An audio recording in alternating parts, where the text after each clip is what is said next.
How do you turn a featureless 1970s brick wall into something you really want to live with? Well, we needed to firstly add some texture to it and roll back to the 1990s, bring out the old rag and paint. Best thing to do before you start your ragging is to find a really good pure cotton rag. Don't use acrylic. Dunk it in your paint and let it dry overnight so it's all crunchy and crispy, because that way it'll hold its shape and give you that texture you really, really need. When you're dabbing it into your paint tray, make sure you don't have very much paint, and you don't want to dab it into the pool of paint. You want to bring that paint up and dab it into the paint roller area up the top there. So you're getting rid of most of the paint, but you still want a decent amount on there.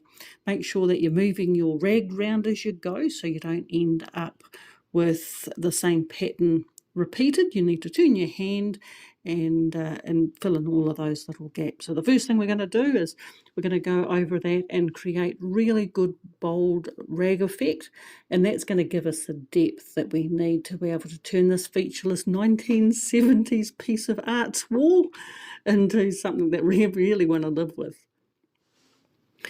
You can see that we're just going down the side there. We're being fairly generous with the paint.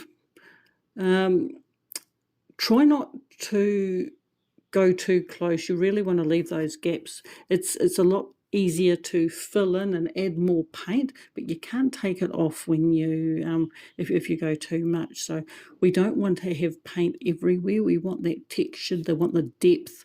We want that sort of blobby, crisped up, crunchy paper look all about it. We're just going around doing this window that we painted a while back. Yes, I know I should have it all taped off, but it was easier just to carry a damp cloth with me, and any little marks that I got on the paint on the windowsill there, I just wiped off straight away with a nice damp cloth.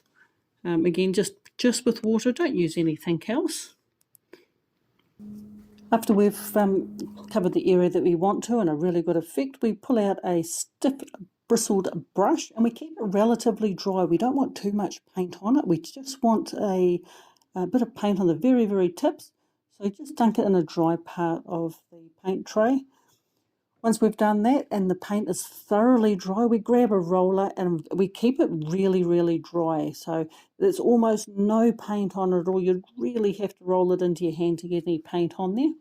And we're just going to roll reasonably lightly from the top to the bottom. Now, we don't go backwards and forwards over the same area. We just want to create that whitewash effect. It's not a true whitewash. We're not using a lime and brush and slopping it on. This is a wall inside a lounge. So we're just very carefully going around the window, and we want to cover the wall with the whitewashing effect by using the roller, but we don't want to cover every single little crevice. We don't want to cover up that really neat texture that we've just created. So we're just carrying on down with the roller, nice and gently. Just going and just touching up the odd little bit that we've could do with a little bit more. We're just doing a light coat, and then we'll probably live with it for a few weeks and see if we want it darker. Well, when I say darker, more paint on there. It's a lot easier to add more paint than to take it off. So again, just go step by step. Don't try and do too much. If you put too much paint on at this stage, you've really ruined the whole thing. And there we have it. That's our finished wall. Really, really happy with the way it looks. It's certainly a lot better than the old featureless 1970s shiny flat brick. It's at a really good depth, really good texture, and it's certainly something that we're happy to live with.